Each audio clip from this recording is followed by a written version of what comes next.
Government workers are suing over a potentially illegal DOGE server. Google now thinks it's okay to use AI for weapons and surveillance. And Cruise laid off half its staff after GM sunset its robotaxi program. It's Wednesday, February 5th, and this is Engadget News.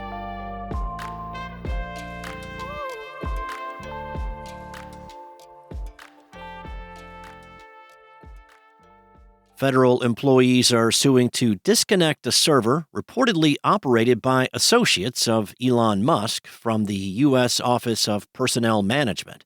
A motion filed today as part of a class action suit and obtained by Wired claims that the new server connected to OPM systems is a violation of federal laws as well as a privacy risk for government staffers. The OPM is essentially the federal government's Human Resources Department, and it houses sensitive personal information about current and prospective employees. The email server is reportedly harvesting information from OPM's data systems, according to the initial lawsuit that is seeking to block Musk's access to that private information.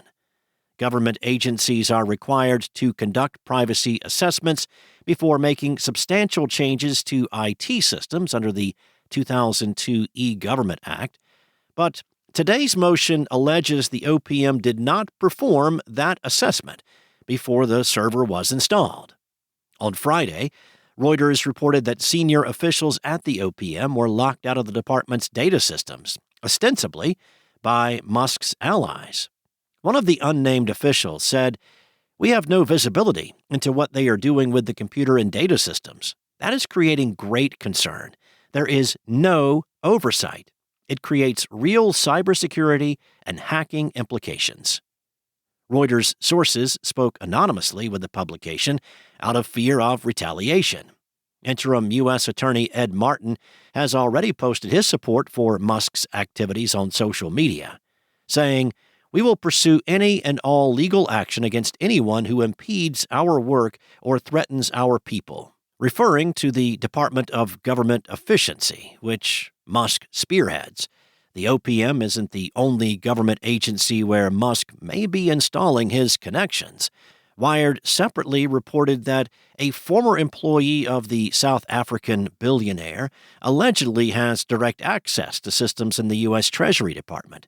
A group of labor unions and retiree advocates has sued the Treasury for granting DOGE permission to access those systems. Google has made one of the most substantive changes to its AI principles since first publishing them back in 2018. In a change spotted by the Washington Post, the search giant edited the document to remove pledges it had made, promising it would not design or deploy AI tools for use in weapons or surveillance technology. Previously, those guidelines included a section titled "Applications We Will Not Pursue," which is not present in the current version of the document.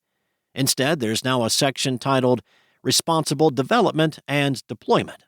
There, Google says it will implement appropriate human oversight, due diligence, and feedback mechanisms to align with user goals, social responsibility, and widely accepted principles of international law and human rights. That's a far broader commitment than the specific ones the company made as recently as the end of last month, when the prior version of its AI principles were still live on its website. For instance, as it relates to weapons, the company previously said it would not design AI for use in weapons or other technologies whose principal purpose or implementation is to cause or directly facilitate injury to people. As for AI surveillance tools, the company said it would not develop tech that violates internationally accepted norms. When Google first published its AI principles in 2018, it did so in the aftermath of Project Maven. It was a controversial government contract that, had Google decided to renew it, would have seen the company provide AI software to the Department of Defense for analyzing drone footage. Dozens of Google employees quit the company in protest of the contract, with thousands more signing a petition in opposition. When Google eventually published its new guidelines, CEO Sundar Pichai reportedly told staff his hope was they would stand the test of time. By 2021, however, Google began pursuing military contracts again, with what was reportedly an aggressive bid for the Pentagon's Joint Warfighting Cloud Capability cloud contract. At the start of this year, the Washington Post reported that Google employees had repeatedly worked with Israel's defense ministry to expand the government's use of AI tools. Autonomous vehicle company Cruise is laying off around half of its workforce. That's according to a report by TechCrunch. The cuts even extend to the CEO and other top executives. This is part of a major restructuring effort by the parent company GM that will eventually see a total shutdown of operations. These layoffs are expected to impact well over 1,000 people and include CEO Mark Whitten, Chief Safety Officer Steve Kenner, and Global Head of Public Policy Rob Grant. Chief Technologist Mo Elshenawi is also being laid off, but will stay on until the end of April to help with the transition. To that end, some of Cruise's workforce and resources will carry on. They are being shuffled to the Super Cruise team, which is GM's driver assistance system. These layoffs don't come as too much of a surprise, given that GM already announced it was giving up on the development of robotaxis. The company, however, has not stopped chasing the dream of autonomous vehicles. GM is still planning on rolling out driverless cars for personal use at some point in the future. Cruise has had a rough last couple of years. The company faced scrutiny after one of its robotaxis struck a pedestrian and dragged them 20 feet. Prior to the crash, the company's algorithm was fairly notorious for being buggy, as it repeatedly failed to recognize children. The ensuing investigation forced Cruise to stop all operations for its manned robotaxi service. GM was fined $1.5 million for omitting key details about the aforementioned crash. There were also serious layoffs.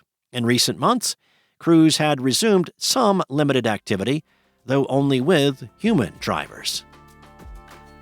Thanks for listening. There's more to these stories and more tech news at Engadget.com. This episode featured journalism from Anna Washenko, Igor Bonifasic, and Lawrence Bonk, and was voiced and produced from the sound studios of Spoken Layer. Enjoy your day. I'll be back tomorrow with more tech news from Engadget.